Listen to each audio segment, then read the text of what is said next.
When you're a pro athlete, you are an entrepreneur. Helping the team win, that's how you get paid. Getting stats, that's how you get paid. Most people quit when they realize they're not the most talented in the room.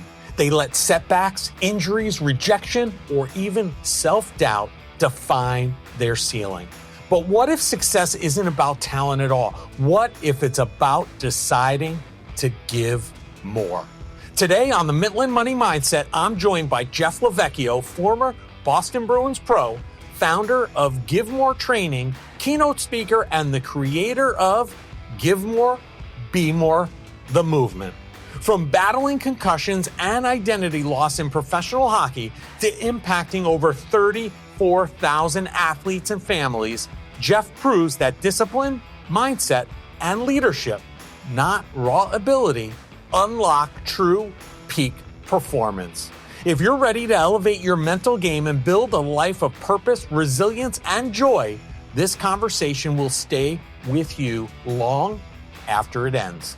I'm Larry Sprung, your host for the Mitlin Money Mindset and founder and wealth advisor of Mitlin Financial. Let's dive into the show.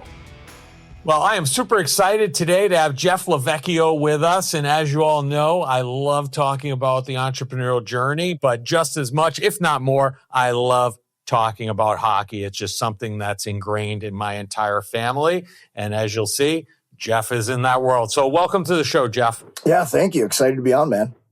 Yeah. So listen, I want to, spend the majority of our time on kind of what you're doing today and what you're up to. But, we always find the entrepreneurial journey is fascinating and everybody has a different path there.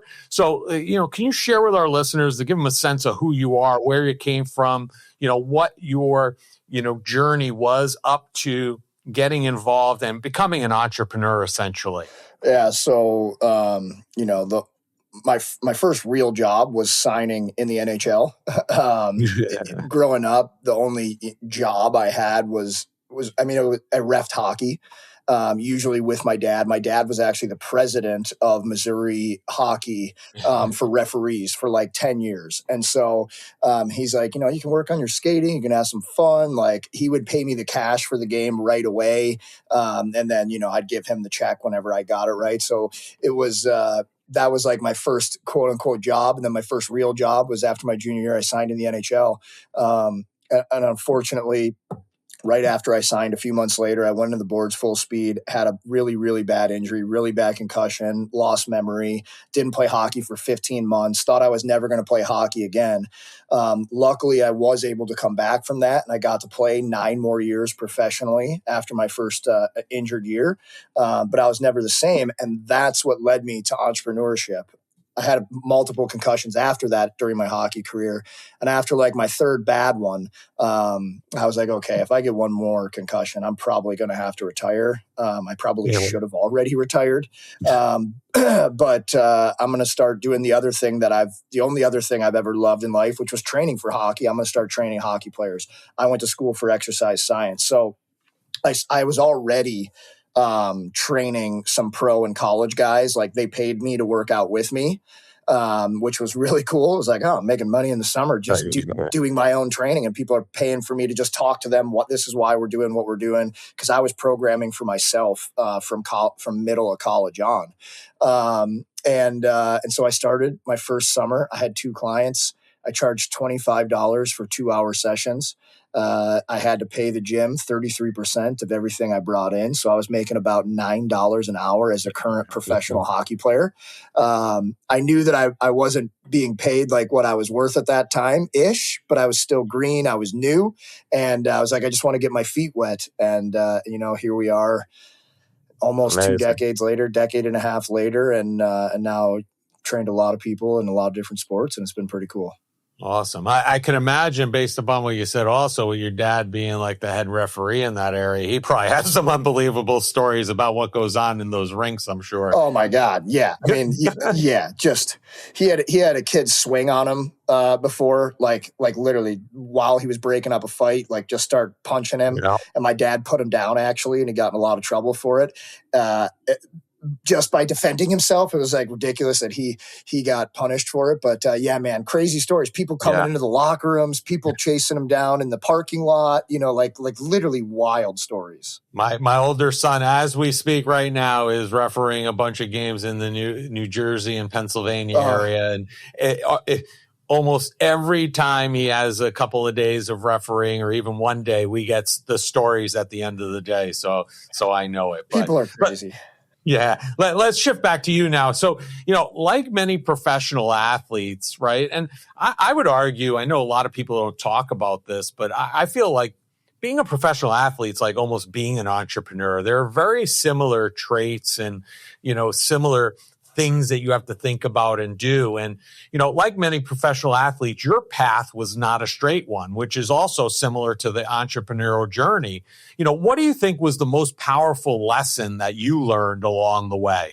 Honestly, man, it's so funny. I mean, first of all, yes, you are correct. When you're a pro athlete, you are an entrepreneur. Like, right. Yeah, you have to help the team win, obviously, and you play for the team.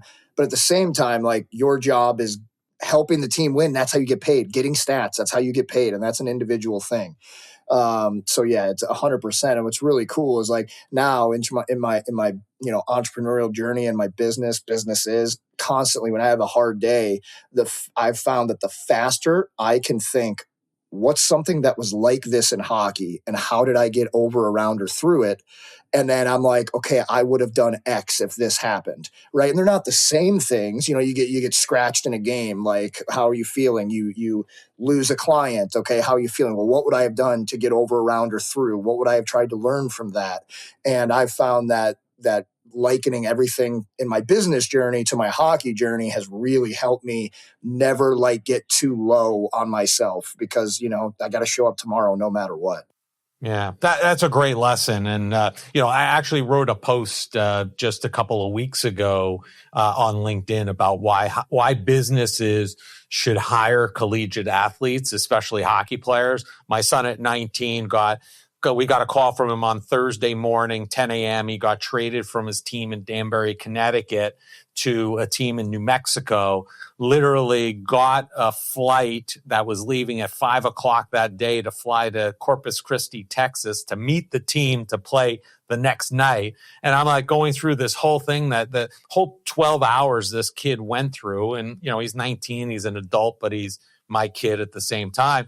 And I'm like, the resiliency that you have to have, you talk about getting scratched. The resiliency you have to have as a player is so beneficial and so ripe for being in business and being an entrepreneur, as you mentioned, right? I think that's the number one skill that sports, well mainly hockey, because that's obviously the sport I'm most familiar with, but I think all sports, it's the number one thing that any young athlete can and should take from their athletic journey. And it's why I believe youth sports are so important. I don't care what level you get to. I don't care anything about that. But I think major emphasis in all youth sports should be building the person for life after sports, because 99.99999% of athletes are never going to be paid to play sports. Right.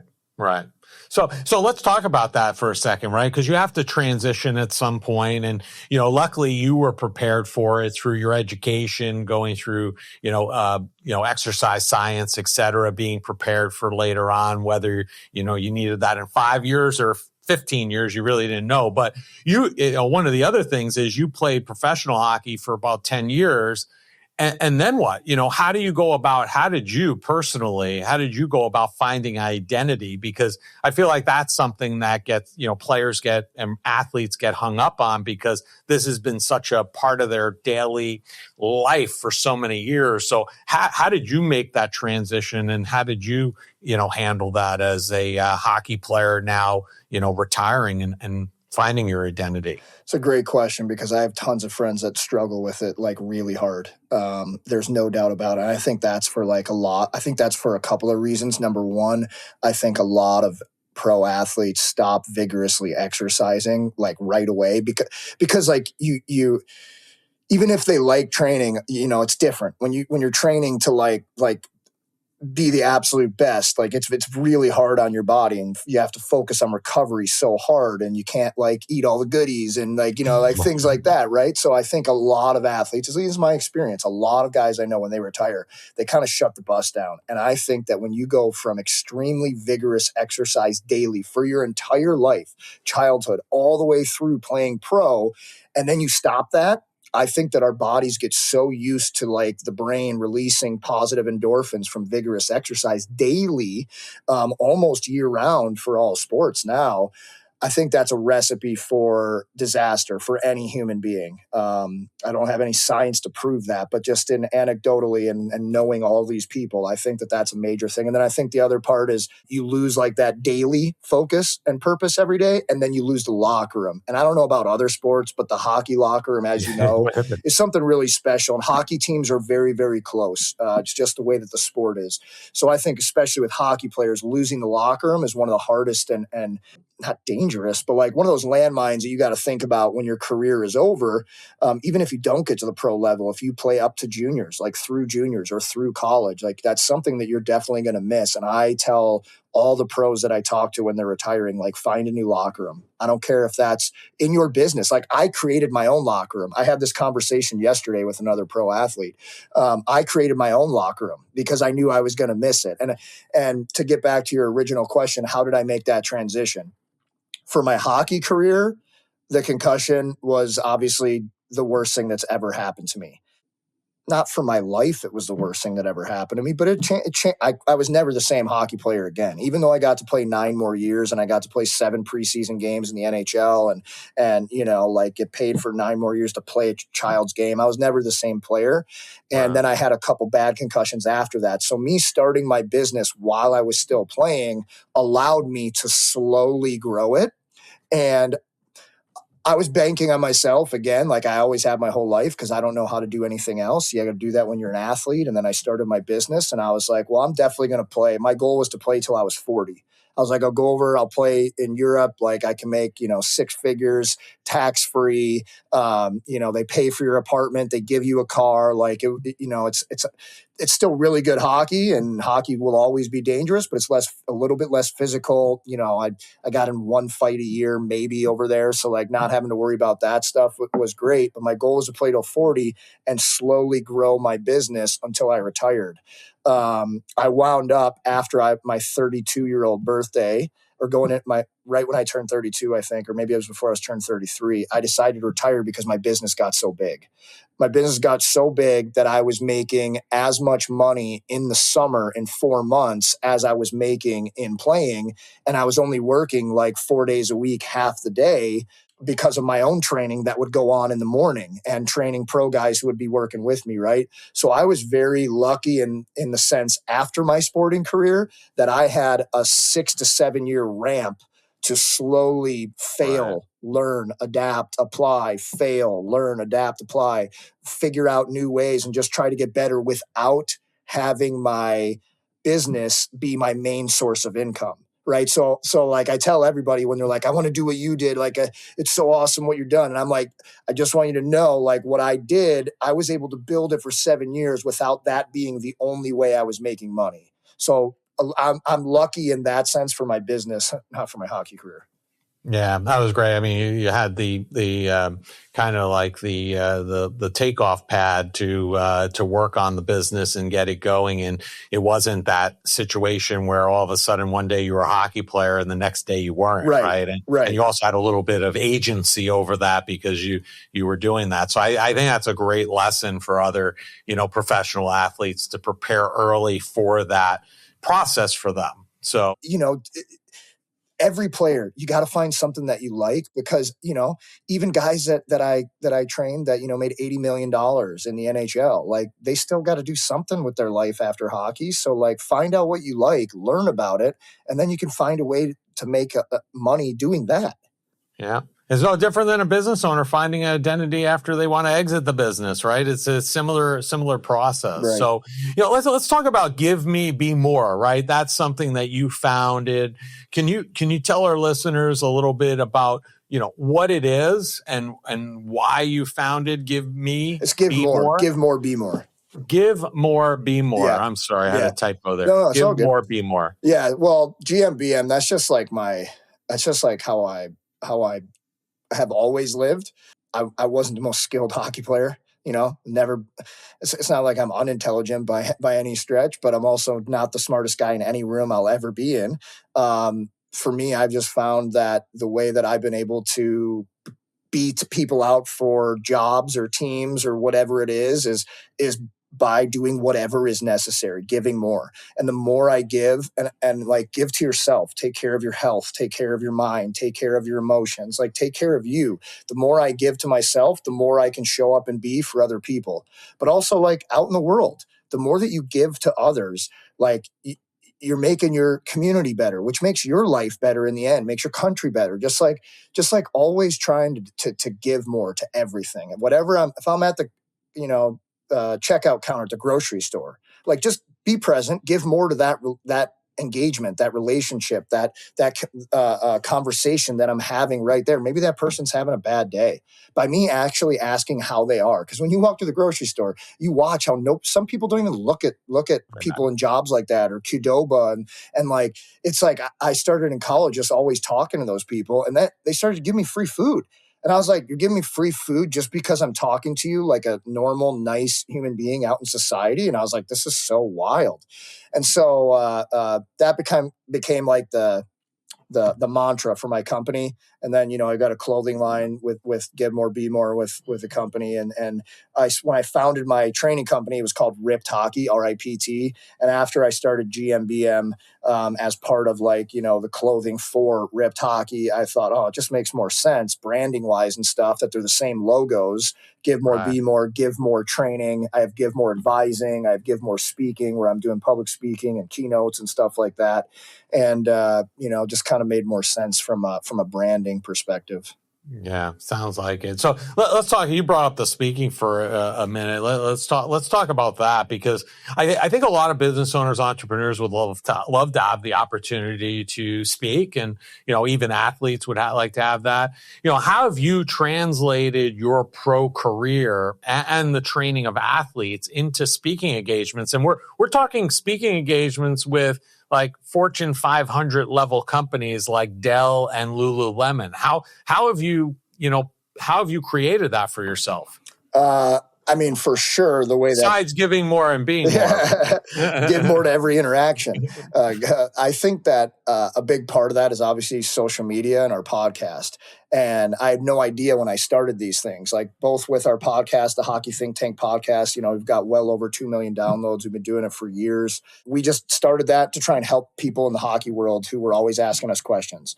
So we started that, and then over the years, it's grown and grown and grown. And it's like, oh, well, now new opportunities come. Well, I was giving stuff out for free. I was giving more. And now, these opportunities come years later, after 7 years of doing the podcast. Same thing with my social media. I started my Instagram because I was training in a different way than most hockey players were during my pro career.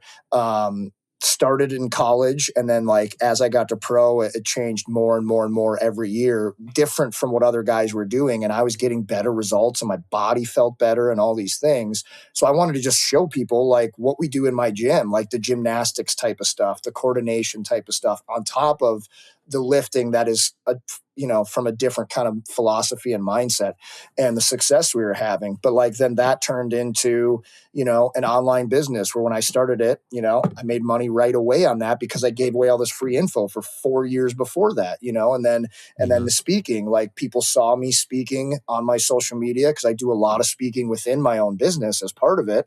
And I was like, well, I might as well, like, film this, because I want other people to hear this message. Like, I believe obviously in the messages I'm telling hockey players that are going to help them in life and in hockey. And I want more people to see this. And then I didn't even realize, and people started reaching out to me, hey, we'd love you to come speak. We love your message, and we want you to come speak. And I did my first keynote speech last year for a nationwide company. And it was awesome. Like, I love motivating people and helping them find the belief in themselves to give more to themselves, because I know I can prove with thousands and thousands and thousands of people that my company has worked with over the last 18 years. Like, here's the proof. Like, all these guys went from this level to this level. And it wasn't because of me. It was because they believed in themselves and they went all in. Yeah, great stuff. And who knows what those ripple effects will be, for generations, because it's That's my not just goal, man. Yeah, it's not just on them. It's on the kids who are watching them do this and taking agency. And their kids too, like how they're Yeah. going to raise their kids. Like, look what dad was able to do. Like, he was an A player and he got to play NCAA hockey, like, because he worked for it. Let's pause for a moment. What actually brings you joy? It's something most people never think about, yet it shapes how your life unfolds. You're busy. You make responsible choices. You even plan ahead. But have you slowed down long enough to ask if what you're building supports a life you enjoy living? That's the reason I built my YouTube channel, to help you bring more joy to your money journey. Sure, we'll talk about all the essentials, but my real goal is to help you connect your finances with what brings you joy, because money is the tool that funds the moments that matter. If you want to explore that connection more deeply, visit my YouTube channel at Larry Sprung. It seems that many entrepreneurs who we've come across who've been able to scale, many times it starts when they embrace a concept that Dan Sullivan talks about, which I don't know if you're familiar with him, but he talks about who, not how. And basically it's about, instead of figuring out how to do something, find a who that can do it, and hire the right people to support growth. What would you say to the business owner or the entrepreneur listening who thinks they have to do it all themselves? What advice do you have for them? Get a mentor. Mentorship in my hockey career. That's why I do what I do now in hockey. Mentoring, that is the most important thing in the world. And it's just going to help you know, for the most part, what actually matters, what doesn't matter, what you need to focus on, what you don't need to focus on. Obviously, every business and how you're going to scale it is going to look different. But I got to the point where I thought I had a heart attack in the gym one day. Like, I'm a very I'm 100 or zero. My family makes fun of me. I'm either like riding motorcycles and boxing and lifting weights and sprinting, or I'm chilling on the couch, not moving at all. I don't have an in between. So when I coach, it's very intense. Like, that's just who I am. That's how I have to be. And I remember, like, I had this like really bad chest pain when I was screaming in the gym one day. Never got it looked at. Probably should have. And I was like, wow, okay. Like, this was the first year I retired, or maybe second year. And I was doing 14-hour days with no breaks. So like, I'd be eating in between groups. They'd come in 2-hour sessions. I'm eating while they're warming up, and I'm coaching and I'm talking. And I was doing that 4 days a week, every week. And then on the other 3 days, I was taking like half days working. And I was like, wow, like, what are my goals here? Like, I'm making a decent living, but like, if I got sick or something, I have to cancel the sessions. I'm not making money, or, what could happen? And my goal was always impact. And because I know impact will equal opportunities later. I have that on the board across from me sitting on my wall. And so I was like, I want to get more gyms. And I just had to figure out, okay, well, like, I need to do something here to scale where it can't be me at every location. And I was lucky, the world wasn't. COVID happened, and that forced me online, and I had already started preparing for this. So that gave me one vertical of like a different vertical, right? And I started making money there, which allowed me to put invest more money back into my company, into my gyms, into how I was doing things. And that allowed me to train more players. And now I've filled one location. Well, now I need to get another. And I've got, 2 verticals going well. And so then opportunities started coming to me from people being like, I see what you're doing here. And then it was finding the right people to put in place that fit for the different locations. Right. And that was definitely tough. Like, I won't lie. And I have this conversation a lot.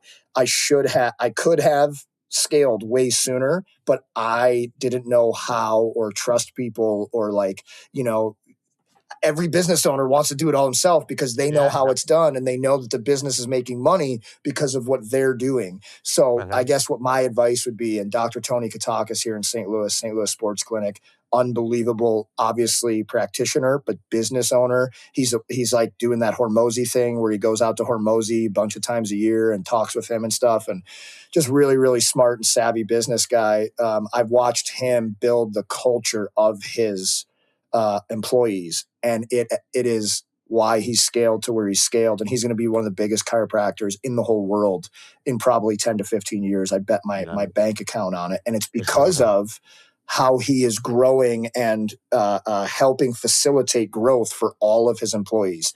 Workshops, trips, anything that's continuing education, like he's paying something for. And it's just nonstop, like the culture building that people want to be a part of it. So now he's attracting the best talent instead of him having to search for the best talent.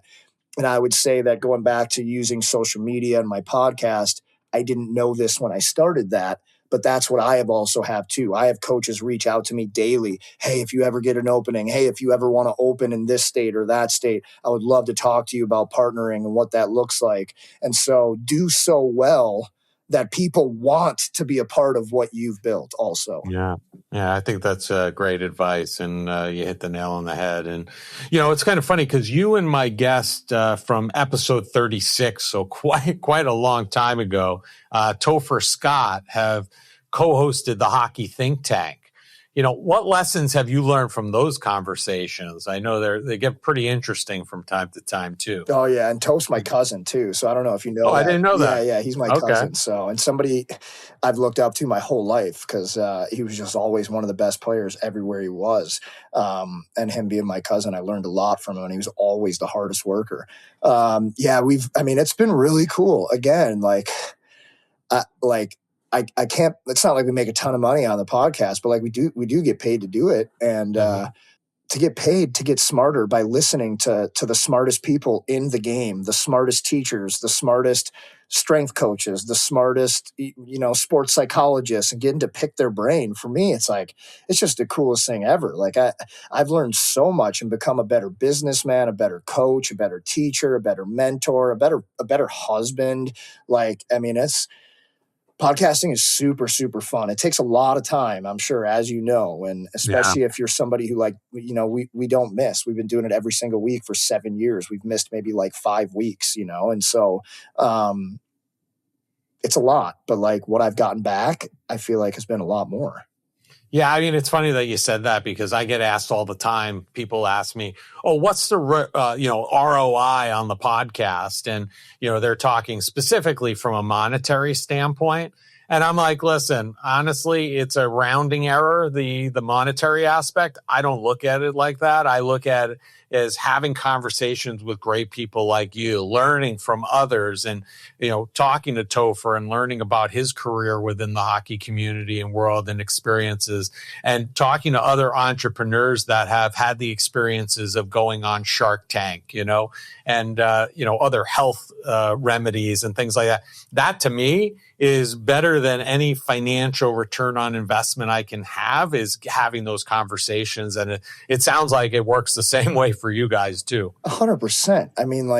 If you would tell somebody at the beginning of their career or whatever it is, hey, if you just do this thing, you're going to get to talk to the best in your field and the brightest in your field for free. And if you do it well enough, at one point, you might even be able to be paid to have these conversations and get better and smarter while also helping a bunch of other people who want to listen to your show. So, for me, that's been one of the coolest parts, but also you have to put in the time before you're going to get back anything in a monetary fashion. And if it comes fast right away, it's probably something that goes easily right away. It goes away easily if it comes fast.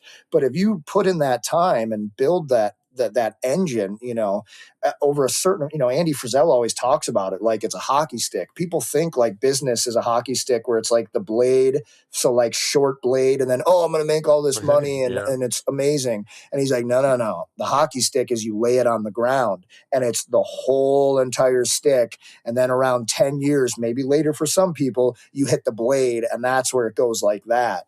And, I've just seen that in my career. That's 100% true. I've almost been doing this for 2 decades now in some form or another. Yeah, great perspective. And, you talked about being a husband just a few minutes ago. Why do you think good leadership, right, and good parenting aren't about telling people, but about leading people to decisions? Because I think there's some similarities there. Yeah, 100%. Well, first of all, so I was on I don't know if you've ever heard of the Dad Edge podcast. I have. So he would be a great guest for you, man. He's an awesome guy. I've been on hundreds of podcasts since I retired in 2018. Hundreds, literally hundreds. And then we've done 400 episodes on our own.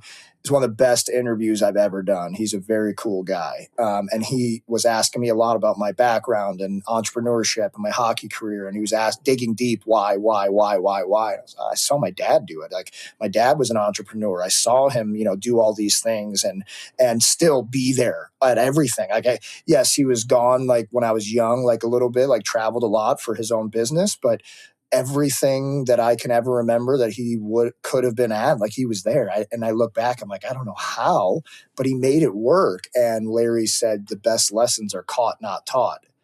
And so for me, it's like, living the standard, being the standard. And that doesn't mean you're a robot. That, Right. You've got to decide what level of what standards are where for you and your morals and ethics and things like that. And then, but like, if you're living at those, people are going to catch that, Yeah, I think they're those people that you want are going to be attracted to it and, help in other areas. So, Right.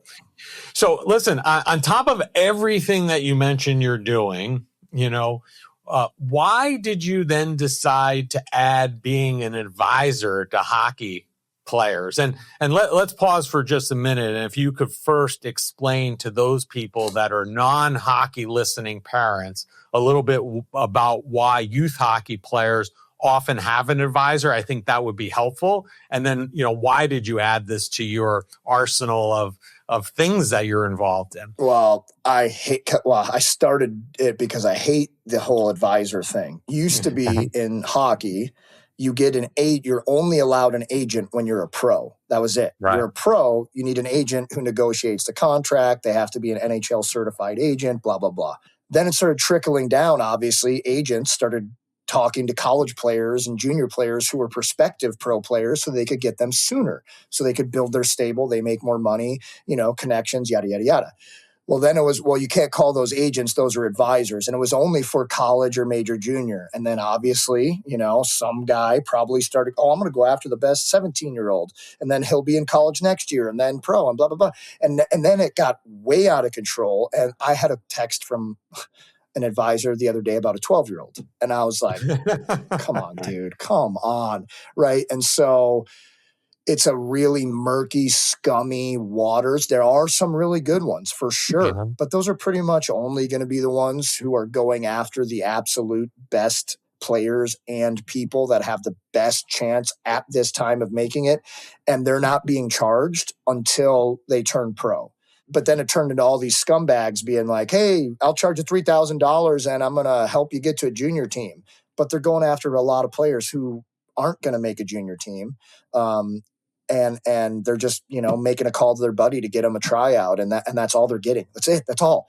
And it was happening for years. And I would chirp it and I would go on Twitter and Instagram and say, I hate these scumbags. I would get names of people who are doing terrible things and just stealing people's money. And, so, I believe in real development and I have all these tools at my disposal. So I said, okay, well, I'm going to start an advising company, but it's real advising. Like advising that a lot of these scumbags do is give me your money. I'll call a couple teams. I'll get you some tryouts. Right. Well, even if they get to the tryout portion, the coach knows that they're only there because they got the call. They're not like there because they're worth. They're getting a real look. Right. Usually. So I'm like, well, if you're going to spend money, why don't you spend money on actually developing? And by development, you're going to get better, which will attract teams that want you. So I kind of, put a play on words as a dagger to all these scum who are out there stealing families' money. And I called it GMA, Give More Advising, but it's really mentorship and development. We do 2 calls a month with me where we go over daily habits, daily details, goal setting, visualization, their 5 keys to success for winning the day so that they're developing every day. Then they get a call with my retired pro video coach for GMA, Michael Hunnebrinker. He breaks down 4 videos of them, 4 games, shift by shift breakdown, drawing on it, talking about, hey, like, look right here, look at this angle you're taking, higher level hockey concepts. And he does that. So every single month they get 2 calls with me. They get a call with Hunts. They get 4 game breakdowns. I do their nutrition. If they need workouts in season, I do their workouts. And next year we're actually adding a nutrition coach. So next year I'm going to have a individual nutrition coach for each player that will also be holding them accountable to tracking their macros. So they're hitting the right amount of nutrients. So it's like the whole thing. And the goal is development versus I'm going to give my money to somebody and hope that they can get me a tryout. Like, no, I'm going to help you earn your own tryout. Yeah, it is very murky. I will say, so my son has an advisor who actually, I think he's one of the good ones because I know, like, they're the people that are out there that'll take money to do it. I mean, he literally comes out 2 to 3 times a year, spends the weekend with the family, watches him play. Wow. He's literally probably on the phone with my son 3 times a week. Wow. That is a good one. Going over things. He's based up in Toronto. And, the thing that attracted us, obviously you and I didn't know each other, but the thing that attracted us to him was before we even worked with him, he interviewed all of us, my son, myself, my wife, to make sure that we fit in his wheelhouse. And I think one of the most respectable things, and you could probably agree with this, I think, is he didn't take any more than one player in one position in a single birth year. So like my son is 06, he was his only forward that he would represent. And then he had a defenseman and a goalie. Oh, wow. And that was it. That's pretty cool. He said, how am I going to vie for 4 forwards to get them into maybe similar schools? He goes, it's just not right. I don't have the capacity to do that. Wow. So that's you got a really good one. That's very cool. Yeah. So but they're hard and far and few in between, like you mentioned. So it sounds like what you've built and are building is a great addition and to the world, and it's going to attract people. So thank you for making the hockey world a lot better, for sure. I appreciate it. And what I said when I initially started it, and it's on our website for the Give More Advising, like it's like, I hope this makes every other crappy advisor out there level up, because I hope that they hear from our podcast and my social media and from, the grapevine. Oh, well, this guy's added video. Like, so if I work with him, my player gets video every month, and this guy added a nutritionist. So like, what are you adding? And then if they don't level up, because they won't, because they're just stealing money, like they're out of the game, So like, that's my goal is to kick those guys out. And because I have all of the, I have gyms and rinks all over St. Louis, like I have access to ice. So like the next step that's going to be is having those kids fly into St. Louis if they want and participate in like a week or 2 weeks or whatever with us. You get video, you get on ice lessons, you get in the gym with me with the guys and stuff like that. So I'm really excited where it's going to go. And since we talked a lot about entrepreneurship here too, like one thing that's been really cool, and I think a lot of people struggle with just taking action, like just trying to be the best I can in one area has led to this next opportunity. And then I do as good as I can in that area, leads to a different opportunity or a different idea that helps that idea. And like, I used to be only in the gym as a strength coach. And now I've got like 10 different verticals in my business, and all of them, or a lot of them, also help my clients get more and discounts and all these things because, I've just taken this thing to like all these different branches, which help the main trunk of the tree, which is the training business and all of my clients that work with me. So that's just been a really cool lesson too, is like, you don't need to know where the finish line is. You just need to start the race and go as hard as you can and learn on the way. Great points. Well, listen, Jeff, it's been a pleasure having you on and sharing all this wisdom with our listeners. And each show asking each of our guests the same question, because we are the Mitlin Money Mindset. We are all about joy. And that is, what did you do today that brought you joy and put you in the right mindset for success? I say I pretend like I'm asleep when my wife gets my daughter out of bed, and she comes and crawls on me. My daughter's 18 months and is the greatest thing that's ever happened to me. And she gave me a big kiss this morning. So that was really cool. That brought the most joy. The second most joy, I'm in a big battle right now with a bunch of MLB players. I'm telling them hockey's way harder than baseball. They're telling me baseball's way harder than hockey.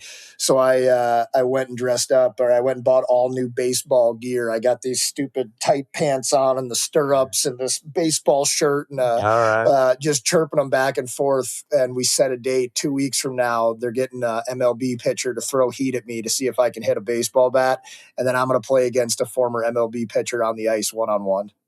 Yeah, I think you win on both of those. My son, actually, my younger son trains at a gym where they train a lot of minor league guys who are trying to go pro baseball. And they did the same thing. He got bats and gloves and went in there, and they could not believe he was hitting balls like heaters coming in. Yeah, your hand-eye coordination as a hockey player, as you know, is just elevated. That's what I keep telling these guys. I mean, do I think it's going to be easy? Absolutely not. Right. Do I think I'm going to fail 90% of the time? Yeah, absolutely. But I got to think that I'm going to get a couple balls here, and there's no chance that I will be as bad at baseball as they're going to be as bad at hockey. You know what I mean? Like that. I got you. My money's on you, yeah, Jeff. Let's go, baby. Listen, we're going to have all of your information in the show notes for our listeners. But if people want to connect with you, learn more about you, what's the easiest and the best place for them to do that? For sure, just going to my Instagram, send me a DM. Like I don't pay people to answer my DMs. It's me answering them all. So it's just my name, @Jeff_LeVecchio. Awesome. Well, if you're a hockey family listening, re-listen to this. A lot of great nuggets. If you're an entrepreneur, re-listen to this. A lot of great nuggets. And make sure you connect and show Jeff some love. So thanks, Jeff, for your time. We really enjoyed it, and enjoy the rest of your day. Thanks, brother. You too. Jeff, this was powerful. Your journey from Division I hockey to the Boston Bruins organization, through concussions, reinvention, and building Give More training into a movement impacting over 34,000 athletes, it's a masterclass in resilience, leadership, and identity. Your message that success isn't about talent, but about choosing to give more. More discipline, more ownership, more intention is something every entrepreneur, athlete, parent, and leader needs to hear. Thank you for helping us redefine what peak performance and purpose really look like. Jeff LeVecchio and everything he's up to can be found across most social media platforms. All the contact information needed to find them can be found in the show notes.